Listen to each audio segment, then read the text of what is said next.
welcome to Turn to Your Doom, where one of us reads a choose your own adventure book and the other one chooses the adventure. My name is Faith, and today we're going to be reading House of Danger. With me is somebody who maybe bought a dangerous house. I don't know the plot of this book. Art. Hi, I know the plot of this book, and it's gonna be more surprising for you, but it's Did somebody make some bad real estate decisions? Yeah, sure. That's exactly what it's about. Yep. Oh, sweet. Neato. Yeah.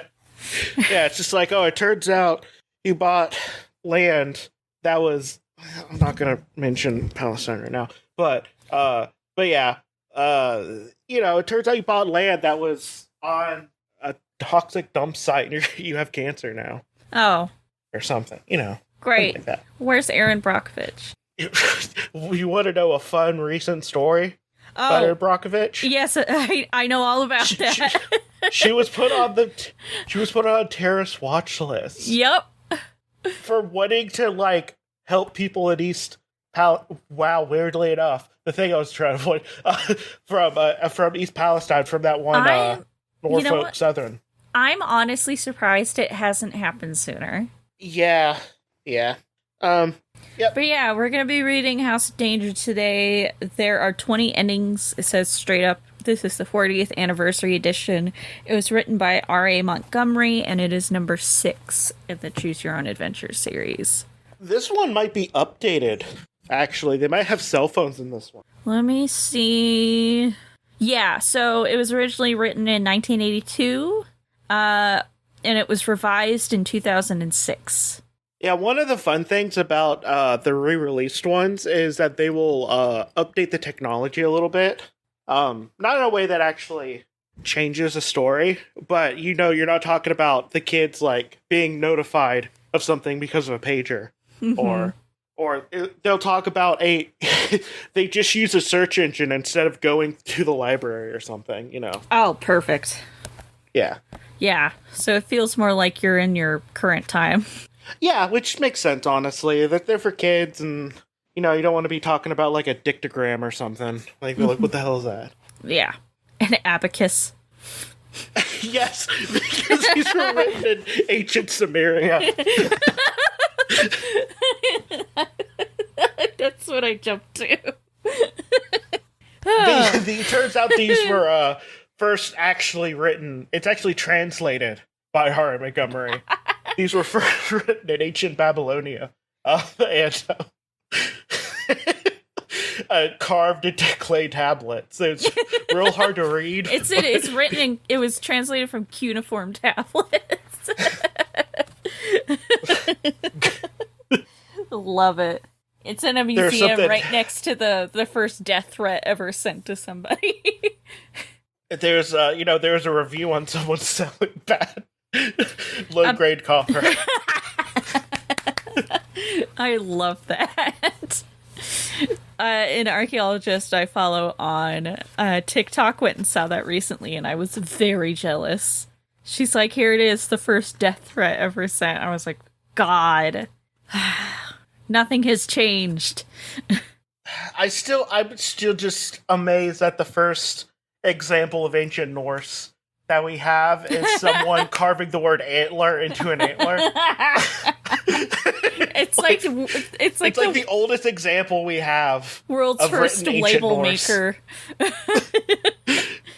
It'd be even better if it was just E or something. Wow. You're like, wow, I've learned so much. Also, I think one of the first ancient Norse things that was translated was also a your mom joke as well, if I'm remembering. Yes. Or someone saying that I'll have sex with your mom or something like that. Oh yeah. Well, Pompeii's graffiti is all dick jokes and your mom jokes. Yeah. And calling other people bald. They really like to do that in Rome. Well, we've found the world's oldest breakup letter, and it's in cuneiform. It's from Babylon, I think. God, can you imagine just getting like a clay tablet. That's just being like, I know. hey, It is so funny because it literally, like, the direct translation of it is pretty much like, I know you're cheating on me with my best friend. Come pick up your shit or I'm donating it to Goodwill. Like, it says, like I heard that you were at, I can't remember the location, with my childhood friend. Please come and retrieve your scarves and sandals before I donate them to the Temple of the Moon. Is what it says. I love it. and I love that humans have had never actually changed. Literally never changed. The same things are always funny. All right, should we get started in this? Do we do media roundup? Kinda. Do you want to You do didn't do it. I don't know. Like if you had something that you want to talk about, yes. I don't really. The only thing I have to say is that you should go see Godzilla -1. Yeah. That's it. Yep, that's it. Go see Godzilla -1. It's really good. All right. I can't really say anything. I got Atomic Heart, that one Russian FPS game. Oh gosh, yeah. That's like BioShocky. Yeah. I got that game. I haven't played it yet because I also bought Baldur's Gate, which means I'm probably not going to play it for a while. So I'll update you on that, I guess. In like a year, you'll be like, Atomic Heart is great. Well, you know what? I have a 3-day weekend coming up, so I might want to do boy. something a little less story intensive. Oh boy. Actually, that one's story intensive. Fuck. Shit. I might want to do something more shooty. Yeah. Maybe. I don't know. Huh.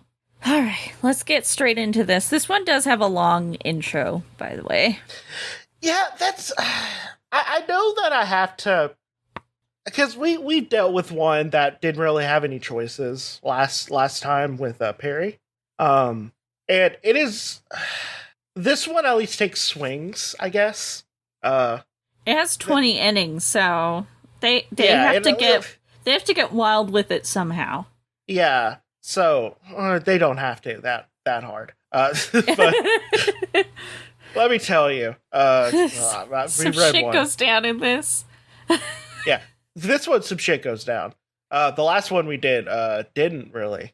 Oh, dang. So, yeah, but yeah. So let's go. Okay. Okay. It is a Tuesday afternoon in late June.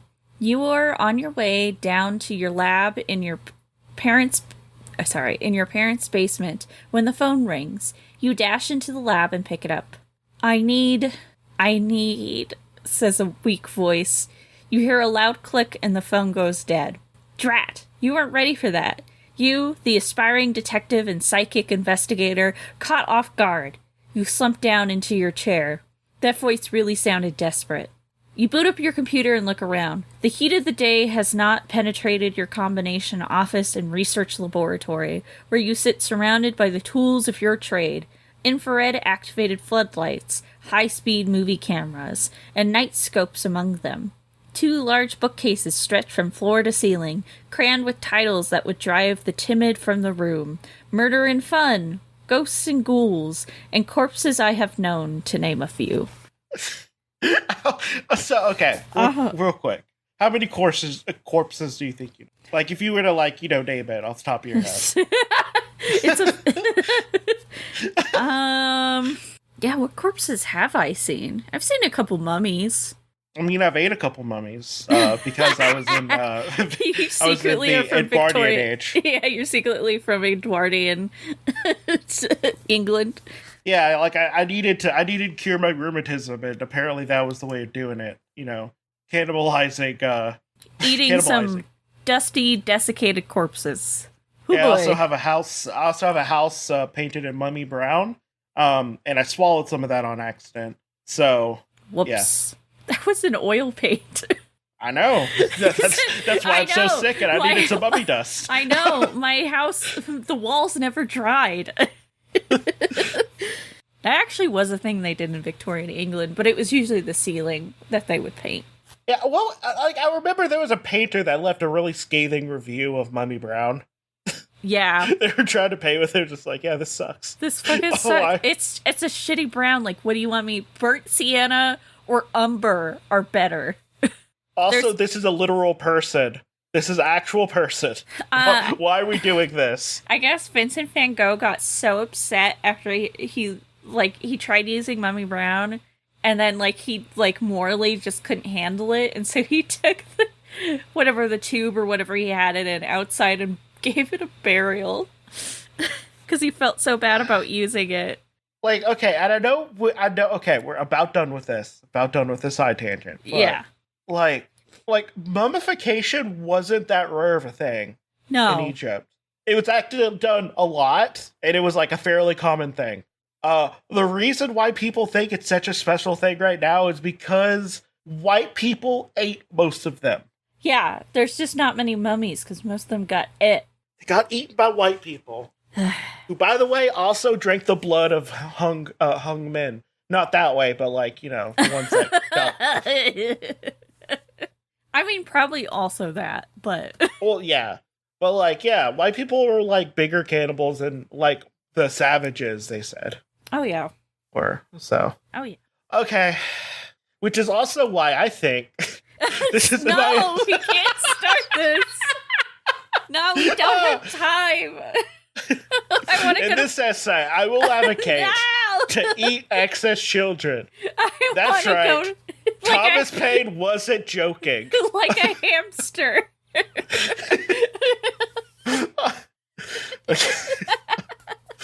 Okay, I'm done. Okay, let's get back to our psychic investigator. The phone rings again, and this time you are ready. You pick up the receiver before the first ring dies out. At the same time, you activate the phone tracker. The voice recorder program's running on your laptop and note the time, 2:42. Hello? You say? Help.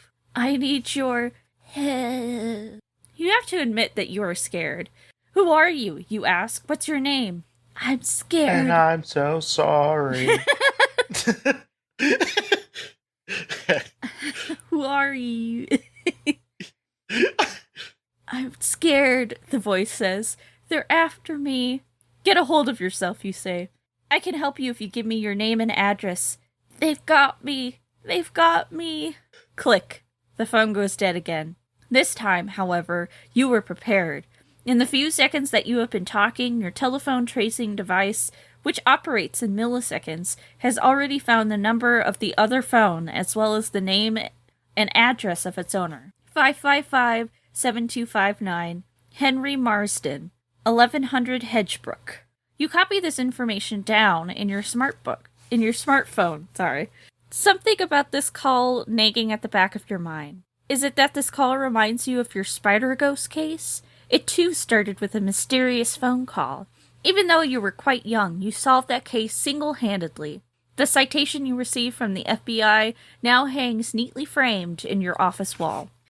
It's because you did kill a activist during the spider case, so... You did phone tap somebody, and they were like, that's pretty impressive. You phone tap someone, and also you happen to kill a high-level socialist in it. Yeah. So.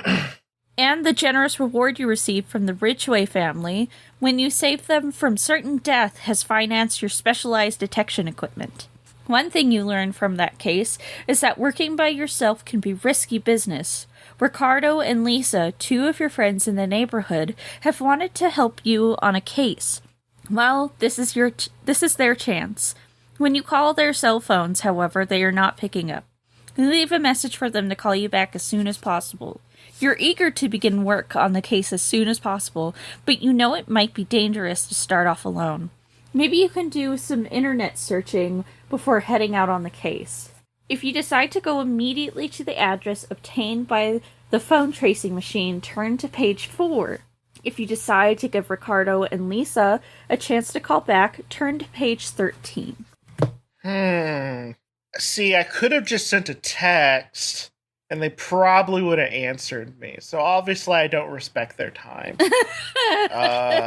I don't know. Let's give them a little bit of a chance, even though I sound like a bad friend. You have a feeling they would have called me back sooner if I just text them, "Hey, I need to call you." Wow, what a crazy idea. Pump the brakes. Okay. So you're gonna wait for them, or if you decide to give Ricardo and Lisa a chance to call back, turn to page 13. All right. Henry Marsden. You plug the name into every search engine that you can think of. As you type it over and over, you start to feel like you've heard it or read it somewhere, but you can't quite place it. You are an avid history buff, though you are not as strong on names and dates as you are on what actually happened. That's so real. You sit back in your chair with your eyes closed, your knuckles against your forehead in intense concentration. The thought that it's something to do with the Civil War crosses your mind. Well, it's worth a try. There might be something in the history of Nothwin County. Now, where did you put that book? It's somewhere in your basic research library. Finally, you find it, a thick green volume sandwiched between Gray's Anatomy and Blackwell's Poison, Plants and Herbs. The book was published at the Notwin Historical Society, some 20 years ago, though you bought it the week before for 25 cents at a neighborhood lawn sale. You pull the book from the shelf and run your fingers down the index of famous names in the county. There it is. Fuck. Marsden Henry, page 93. Your heart beats a little bit faster and you flip to the right page. The book gives you a short biography. Henry Marsden, born 1839, died 1887. Served in the Union Army during the Civil War. Severely wounded at the Battle of Shiloh in 1862. Appointed warden of the Hedgebrook County Prison in 1880. This person was notorious in its day for its wretched conditions and the harsh treatment of its prisoners. Contemporary accounts say that it is likely Henry Marsden was killed in the fire that accompanied the prison riot of 1887. His remains were never recovered. Local legend states that he was murdered by the rioting inmates of the prison, and his ghost haunts the ruins of the prison to this day. His unfinished business was he didn't beat that one prisoner he wanted to beat, and unfortunately they're dead now. So, a little hard. A disappointment, really. Yeah. You are so engrossed in reading this account that a rap on the window makes you jump. It is Ricardo and Lisa. You let them in and give them a quick rundown of the case so far. They both read the account in the history book in your notes and listen to your tape of the phone call. That's really strange, says Ricardo. How's that? Asks Lisa. The name of the warden and this guy who called are the same. Anyone can see that, says Lisa. Okay, now we want to guess where that prison was? Asks Ricardo. I know because my dad and I were driving by there one day, and he pointed it out to me. You're on, says Lisa. Out on the Hedgebrook Road on the north side. That means, says Lisa, that, right, you say, that either Henry Marsden is still alive or we've got a ghost on our hands. Whichever one it is, we're onto a heck of a mystery. What should we do next? If you decide to go to the site of the old prison, turn to page 15. If you decide to go to the police with your story, turn to page 87. Yeah. Never go to the cops. Yeah, excuse me, police. Never go to the cops. There's a ghost in distress. Yeah, what are they going to do? They might shoot you for saying, like, ghost, oh, I'm scared. Pop, pop, pop, pop, pop. So page 15. Yeah, let's go by ourselves. Sweet. No cops allowed. No cops allowed, no. They don't get to have fun. Or see ghosts, because they might shoot you. Yeah. Oh my god, now I want... That's the ghost hunting show I want. Cops would be like, I feared for my life every time it just feel like a cold breeze happen. They just shoot start randomly. Blasting. Like, it managed to somehow shoot 2 full clips into nothing. Oh my god. And miss. 30 minutes later, the three of you arrive at the site where the old prison once stood. You find that this location is now occupied by a large, very modern house, built on the outside almost entirely of reflecting glass. The front gate, by contrast, seems to be left over from the last century. A path leads from the gate across a wide lawn to the house. You drive by slowly and park down the road. Walking back, you cross the lawn and double-check the number on the door. 1100 Hedgebrook. This is it, all right. Who wants to knock, you ask. There's no answer from Ricardo or Lisa. I'll do it, you say. You give a firm, loud knock, and the only response is a hollow echo. Are you sure the telephone call came from this place? Asks Lisa. Of course I'm sure, you reply. I know that. The heavy front door of the house starts to swing slowly open. Hello? You call. No answer. Hello? Hello? You peer inside. Mr. Marsden? Hello? You call again into the gloom of the house.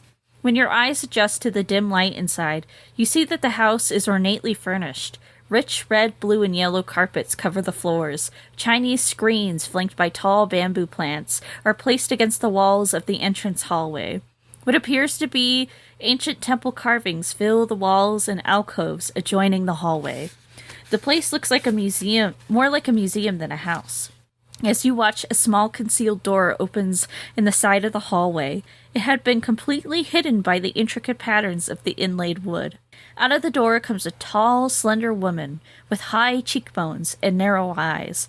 Her skin is the color of ivory. She is dressed in a long, black, old-fashioned dress. Won't you three come in? She says in a high, strangely accented voice. I'll sound more European. 1 sec. Let me get my quote-unquote European accent out. Hello? Won't you three come in? Close enough. We're here to see Mr. Marsden, you say? Why, of course you are. Is he all right, you ask? Earlier he called me on the phone and said he needed help. The woman does not answer. She only beckons with her finger for you all to follow her. If you accept her invitation to go in, turn to page 21. If you sense a trap and find a reason for leaving, turn to page 41. Okay, so, Faith, you know me. I do know you. You know me well. I would walk into this trap willingly. Of be like, it is a what, tall a little woman. attention from a strange woman. Let's go. She's also tall. I know she might be a little mean to me too. So I mean, this is obviously a trap. Being a psychic detective, I would know that. Yeah. I don't know what that has to do with this investigation. I don't think the psychicness comes in at all. Why does it have to be a psychic detective? Why can't I just be a good detective? Can't just be a normal detective, I guess. Let's fall for the trap. Okay. The three of you enter the house. As you do, the door behind you closes and locks with an ominous click. You sense that there is definitely something evil, or at least alarming, going on here. The woman leads you down a long, dark hallway into a solarium. It's like a greenhouse, but it's attached to the house. Just an FYI. That's what a solarium is. Yeah, I desperately want a house with a solarium. I have a friend who has a house with a solarium, and I've been there and I've seen it, and I'm very jealous of her. I would have half library, and then I would have low humidity plants. Plants that leave low humidity. Yep. In it. The woman leads you down. Oh, we already went over that. The afternoon sunlight streams in through the high glass ceiling. White, yellow, and purple orchids are arranged in neat rows along the side of the room. On the other side of the room is a collection of plants that you don't immediately recognize. I see you are admiring my babies, the woman says. These are my Venus flytraps, over there. Are they not beautiful? We are all so happy here. She picks up a trowel and tenderly starts to transplant one of them. A faint buzzing comes from somewhere in the room. Ah, I see we have yet another visitor, says the woman. Her face lights up with a kind of ecstasy. Come to my plants, little fly. You begin to notice a sweet smell, almost sickeningly sweet, that you hadn't noticed before. It is coming from the plants. The fly circles around and lands on one. Suddenly, the fringed leaves snap shut and trap the fly inside. The light of the room grows dim, as if dark cloud has suddenly drifted between you and the sun. The glass walls of the house, the sweet smell. Suddenly you understand that you have walked into a giant Venus flytrap yourself. Something is happening to the woman. Her image is beginning to fade. You realize that you can see right through her. Her form then begins to grow and re-solidify. It transforms itself into the image of a large, angry-looking man dressed in a Civil War uniform. He has a heavy whip in his hand. You look around you. The walls have turned into a rough, darkened stone, and high above you the skylight has been replaced by heavy bars. "Now I'll deal with you rebels," growls the man. "You think you can challenge the authority of Henry Marsden?" He says this. He lashes out with the whip. Sharp pain bites into your shoulder. You feel faint. As you lose consciousness and fall to the damp stone floor, you hear only the terrified screams of Ricardo and Lisa. The end. It was a trap. Damn it! I wanted her to turn into a ghost that wanted to eat me, not a racist old ghost. Damn it! At least he's Union and not Confederate. Yeah, that's the only solace. Probably racist. I know. The only solace I take is he was on the blue side. Also, I love that the town is called Not Win, because all I could think is, because the Confederacy didn't win. Yeah. Yeehaw! So our other option was that we sense a trap and we find a reason for leaving. So we turn to page 41. Yeah, let's not go into the trap. Okay. I think that we will visit some other time, you say to the woman. We just stopped by to make sure everything is all right. The three of you back away from the door and start the car. Have Mr. Marsden phone me again when he has a chance, you call back. You think you can just come and leave that easily? The woman shouts in a high, almost screeching voice. You'll be sorry! You'll be sorry! She goes back into the house. The front door bangs shut, but her voice seems to echo down the road. Finally it trails off. A strangely chilling breeze blows by in the hot afternoon. You all feel a tingling sensation in your bones. You run to where you left the car. It's gone. I'm sure we left the car right here, you say. I'm really confused, says Lisa. I definitely remember a new house just across the road from here. Let's go back, says Ricardo. Maybe we've just come too far. That lady in the house scared us. I think we got mixed up. You walk back up the road looking for the car, but now the house is gone. Where it stood just minutes ago is the old prison stands now. That lady in the house cast some kind of spell on us. We're all dreaming all this, says Ricardo. Here, pinch me, says Lisa to Ricardo. Ow! I didn't mean that hard. Doesn't that prove we're not dreaming? Guys, you say, this is serious. I think we've traveled back in time. How are we going to get home? Asks Ricardo. Before you can say that you don't know, you hear shots and cries from the direction of the prison. There's something going on inside there. You say, it must be a riot, maybe the one mentioned in the history book. Three of you race toward the prison. You can see smoke and flames coming out of the barred upper windows. You run up the front entrance. Two large, heavy doors with a foot or so of space between the top of the door and the stone lintel above. This narrow gap glows red from the flames inside. Open up, you scream. Let the prisoners out. They'll be killed. You try banging on the doors, but they're already too hot to touch. Ah! Up on the highest rampart of the prison, you see a figure. Somehow you know it is Henry Marsden. Flames lick up into the sky around him. Even at a distance, you can hear him screaming, Help! I need help! It is the same voice you heard on the phone. Then black smoke obscures the whole front of the prison. In the distance, down the road, you see a troop of mounted soldiers galloping towards you. Behind them is a team of horses pulling an old-fashioned fire engine. If you run and hide behind a tree to watch this action from a safe distance, turn to page 44. If you stay on the road to help the soldiers, turn to page 47. I'm not helping the soldiers. Alright, page... I'm gonna just kind of stand back. Okay, page 44 it is, then. From a safe distance, the three of you watch as the soldiers break open the front gates of the prison, and the firefighters spray water on the flames. Badly burned prisoners are carried out and taken away to the hospital. In horse-drawn wagons which pass you on the road, Oh, in horse-drawn wagons which pass you on the road. The sun is setting. You find your way into town, which, in the present year of 1887, is 2 miles away. You were born in the late 20th century, but you finish out your life more than 100 years later. You will have the distinction of being your own great-grandfather, with knowledge that no one else possesses. The end. Does that mean you fucked your grandma? Your great-grandma. Your great-grandma? Did you fuck Oh, great-great-grandma. Excuse me. Oh, yeah. Where you're just like, wow, you're attractive. It happens to be that... You're like, I get it. Okay. You know what? You are hot. You know, the way that I look at it, you're more like the hot cousin than someone I'm actually related to. Jesus. Okay, so our other option was to help the soldiers and stay on the road. As soon as the soldiers arrive, all three of you run to ask if you can help. An officer dismounts and comes towards you. As soon as we get those gates open, we'll need all the help we can get, he says. The soldiers throw a long rope with a grappling hook over the top of the iron doors.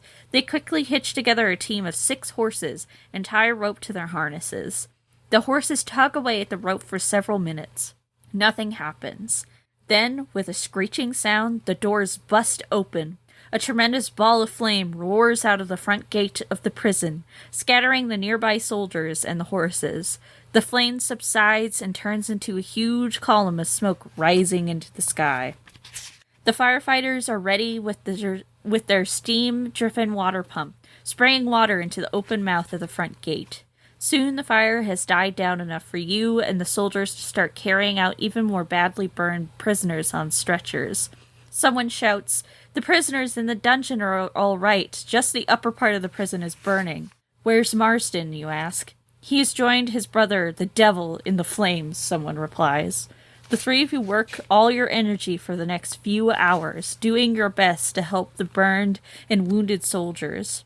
Wounded prisoners. You are exhausted. It's late afternoon now, but the day is still terribly hot. You have to take a few minutes to rest. You sit against a tree, close your eyes for a moment. It feels good to relax. When you open your eyes, the prison is gone. The modern glass house is back in its place. The three of you are sitting against a tree in the side of the road. "That was quite a dream," says Ricardo, pulling himself groggily to his feet. "If that was just a dream," says Lisa, "what is the Civil War soldier hat doing over there on the side of the road? And why did we have the same dream?" "Dream or not," you say, "at least we're back in our own time. I won't forget this day for a long time." The end. Good timed. Alright, so if we go back, we have to go all the way back to, because we tried going into the house with the lady, or we tried to stay outside. Yeah. We read both of those endings, or both of those. One of them led to this ending. So our next branch back, which I'm pretty sure will end in an ending, is the one where instead of going to the site of the old prison, you decide to go to the cops. Okay. If we want to go back there, or we can go all the way back, and you can decide not to wait for Ricardo and Lisa. Let's go to the cops. Okay, let's see. Let's go to the cops. You just show up, they're like, "Stop resisting!" They'll tackle you. Immediately. Alright, page 87. Okay. The three of you jump into your car and drive down to the Hedgebrook police station. Your old friend, Sergeant Morrison, is glad to see you, and meet your friends. You tell the sergeant about the phone call and about the information in the history book. "I think you should tell all this to Detective Murphy," he says. "There is definitely more to the old Marsden place than meets the eye." Detective Murphy turns out to be a pipe-smoking middle-aged man in a tweed jacket. He looks like more like a college professor than a detective. "I already have a file on the Marsden place," says Detective Murphy. "That house has been deserted for years. I've come to the conclusion that it's haunted. Now I know that sounds unscientific and unprofessional. We're a psychic detective." You're already talking. Okay. I'm gonna say something very bold and brave about right here. Okay. I feel like a self-proclaimed psychic kid detective would do better work at stopping major crimes than any cop that actually exists in this real world. Oh, yeah. Well, we've already saved a family from dying as a child without the help of the cops. So... Well, the cops would have come in and shot the entire family and then lied to them. And then whenever you ask for the body cam footage, they'll be like, well, I was scared for my life, so I literally imagined something completely different and impossible to see. Oh my god. And nothing happens. And then you get $3 million of taxpayer money, not cop money. Yeah. God. So, yeah. Cops suck. Yeah, ACAB, baby. Now, I know that sounds unscientific and unprofessional, but it's the only idea I've been able to come up with in light of the evidence. The house is so notorious in that neighborhood. Strange lights at night and strange noises at every time of day. You mean you believe in ghosts? Asked Lisa. I'm sure your amateur detective friend here will confirm that we detectives do not believe in anything. We let the facts speak for themselves. Wait, hold up. Wait, hold up. Cops caring about facts at all. That's funny. Wait, Lisa has a great response. What is that supposed to mean? Lisa's right. What the fuck does that mean, Detective Murphy? It means precisely what I mean it to mean, says Murphy. And furthermore, if you like, I'll turn the Marston case over to the three of you. What the fuck is happening?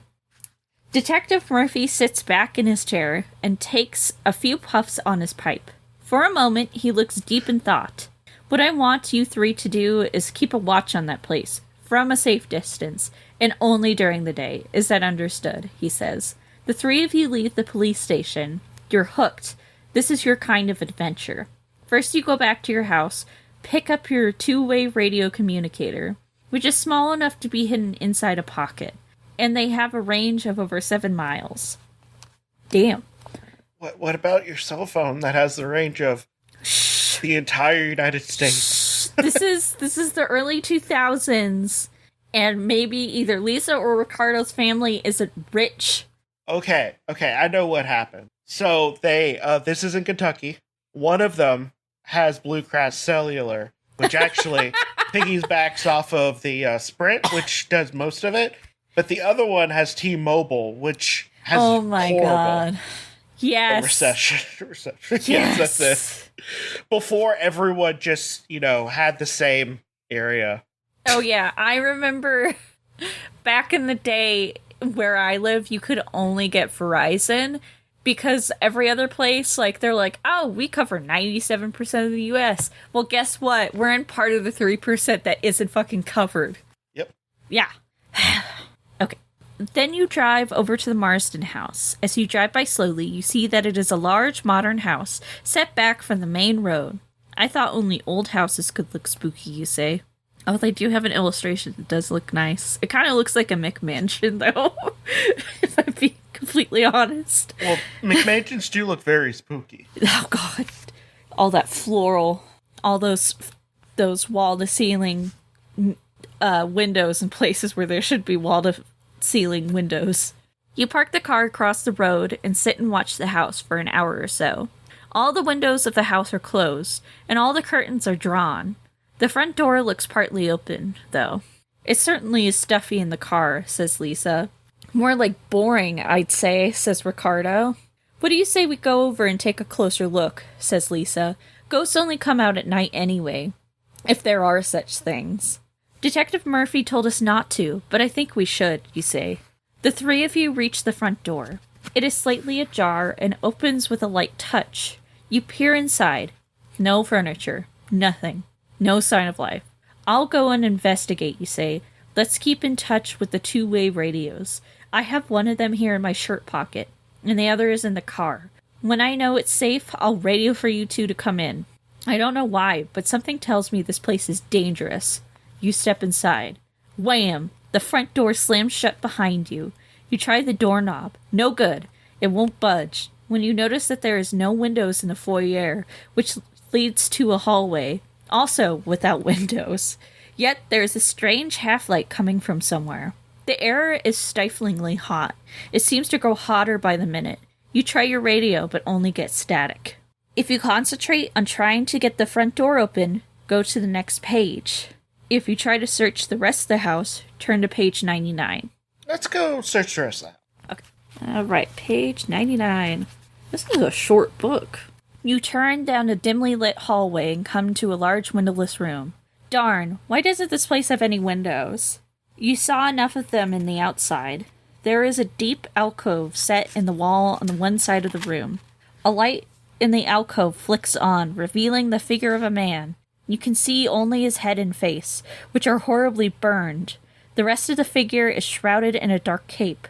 I am the ghost of Henry Marsden. Here on this site, where my evil actions cost so many of their lives, I've been given a machine by the spirits, a machine that defies time, past, present, and future. To atone for my sins, I must forever act as a teacher to lead whoever comes here to a greater wisdom and humility than my own. Turn and look behind you. You do as he says, and two figures materialize. One is a baby, the other is an old man. You can't tell if they are real people or images made of light. Every second they flicker and twist. Hey, that's my watch, you say, stepping closer to the old man. Suddenly you understand. Hey, you say, is that? They are both of you, says the ghost. You as a baby, and you as an old man. Why are they here? It is a chess. It is a test. Choose one. You are dying with curiosity. Being a baby, that's something you'll never be able to remember on your own. But as an old man, you know everything that was going to happen in your life. If you choose to be a baby...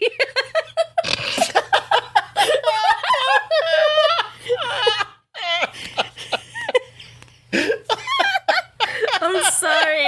It's just such a funny sentence. If you choose to be a baby, turn to page 104. If you choose old age, just turn to page 105. Okay. I'm gonna choose to be a baby. Page 104.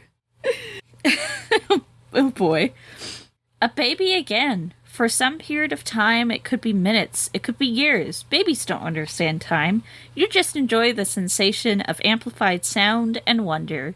You see the world through new eyes. You cannot understand what the giant people are saying. You try to stand. Oops, you fall down. The floor is so hard. How helpless you feel. You struggle with your first words. You are filled with a sense of energy. You can do anything. You use that energy to remember that you are not a baby. And somewhere in your mind, you remember you are not a baby. I'm a detective. I've got to get back, you say to yourself. Zap. You re-enter your own age. It feels like an electric shock. You are a bit stiff after the experience. You look up, the figure in the cape staring at you. You did well, he says. Or if you were feeling adventurous, how would you like the experience of being another person? So, if you accept, turn to page 96. If you decline, turn to page 108. I mean, I don't know. Being a baby was fine. Let's be another person. Okay. Page 96. Yeah. I'm using bookmarks to mark between things, and it's a lot. Okay. There's a lot in just these last, 10 pages of the book. You can be anyone in history, the figure says. All you have to do is choose. I'll give it a try. You say, can I come back when I want to, like before? That depends on who you choose. You have to wish it, and that might not be so easy. For several minutes, you think about all the famous people you have heard of or read about. Then a wild impulse leaps into your mind, so wild that you are embarrassed to mention it. You'll think of another... But once the wish is formed, the process begins. No! You want to take it back. You don't really want to be Genghis Khan. The end.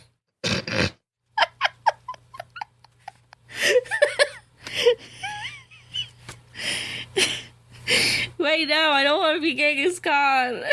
No. Alright, our other option was to decline. Oh yeah, let's decline. You remember that Ricardo and Lisa are waiting outside. You call to them on your radio. Hello, Ricardo? Lisa? Are you there? We hear you. Everything all right in there? I am all right, I guess. Kind of hard to explain. I'm getting some kind of lessons from the ghost of Henry Marston. I'll be out soon, I hope. Then static. The ghostly figure gestures towards you. I said you could leave, but I didn't say with whom. As he says this, Marston's head grows larger and larger, until it turns into an enormous disc-shaped object. It begins to glow with a unique brightness. Then the room disappears, and the disc expands to huge size. Portholes appear around its middle. A hatch swings open. Music comes from inside, electronic music. You enter this machine, and in a millisecond you are whisked away to other galaxies. You don't know if you are going to like this lesson or not. The end. So if we chose old age, why did you choose old age? Curiosity, you guess. At least you know you'll live long, long time. You see that I wanted to die sooner. You see that you have cracked and very wrinkled hands. Your body trembles slightly. Your eyesight seems good, but you can't hear very well. You search your mind for memories of the years since you were a teenager. Funny, you can't seem to remember anything. They've all faded away. You are so tired. You will just sleep for a while. Thinking takes so much energy. You drop off into a light sleep. Your heart slows, skips a beat or so, then stops. It's all over. The end. Yeah, I chose it because I wanted to die sooner. Yeah, I damn, got my like, wish. you just die right away. How fucking old are you? Damn. Well, that was fun. Yeah. For first part, there were some spooky things happening. Yeah, maybe having friends makes adventures worse. Apparently, damn. We did at least get one. Well, technically, if you think about traveling the galaxy, I guess that's two. But we did get one good ending where we just go home. Yeah, I guess it's just like, oh wow, I guess I'm just gonna. And we may or may not have resolved things. I don't know. Also, I do want to say that that I keep on want to say John Marston or I know Henry Marston. Henry Marston. He really changed personalities completely. I know, damn. In one ending, he is a vengeful ghost who wants to trap you forever. In another ending, he is trapped in the prison burning. And then in one ending, he is a ghost who is supposed to teach you all sorts of secrets about space and time, I guess. He has a time machine or something? Yeah. No, it's not a time machine. It's a ghost time machine. The ghosts gave it to him. Yeah. Wild. Yeah, that's it. Yeah. That's what it is. It's definitely not them just not knowing what the fuck they're talking about and just do whatever they wanted to. They're like, tee. You know what would be a fun prank to do? If we gave Henry Marston something, we didn't tell him what it was. He's like, I'll use this machine to send you back in time. And it's like an egg beater. Yeah. But yeah, that was fun. Oh, some wild endings. Yeah, well, actually, really, there's crazier ones. I know. I did like the Venus flytrap. I did actually like the Venus flytrap one. I thought that one was spooky. Yeah, it was spooky. I also got to do my European accent. Is it German? Yeah. Is it Slavic? Is it Scandinavian? Yes. It's all. Yep. All right. Well, we'll pick up more in part 2. We pretty much have to go all the way back to the beginning and choose another path. Where I believe we'll have even more ending, it looks like. Well, we have to, right? If I'm guessing from... I like that they have a little chart on the back of the book that shows you all the different branches you can take. Yeah, this one will have... Oh, that must be something on the new ones, because, Yeah. If I had to... Unaware. Yeah. Yeah, the other path is... Yeah, there's a shit ton more. But yeah, that'll be fun. Yeah, all of these have a little chart on the back. It shows you how many endings and how many different branches. It does not tell you what the choices are that get you there, though. It just shows you how many endings you can have. All right. Well, we'll pick this up in part 2. We'll see what it's like if we decide to go in the house alone. Because it turns out having friends is pretty lame, and you can't do cool stuff. Yeah. If you have friends around. Fuck them. Yeah. We're gonna go die in this ghost house alone. Alright, well, this has been Turn to Your Doom, and remember, the Confederacy fell apart in 5 years. Blockbuster lasted longer than the Confederacy. Just a fun fact. Bye. Alright, bye!